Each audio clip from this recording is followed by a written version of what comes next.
Des d'Esquerra Republicana volem donar les gràcies a les 1.663 persones votants que ens heu donat confiança aquest 28 de maig. Enguany ens revalidem de nou com a segona força més votada.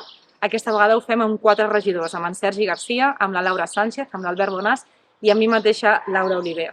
Han sigut unes eleccions marcades sobretot per l'abstenció.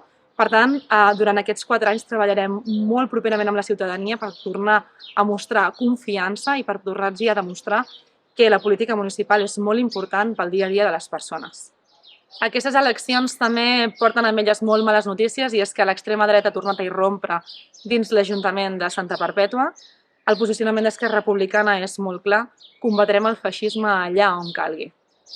Finalment, també volem felicitar Santa Perpètua en Comú pels resultats trets en aquestes eleccions.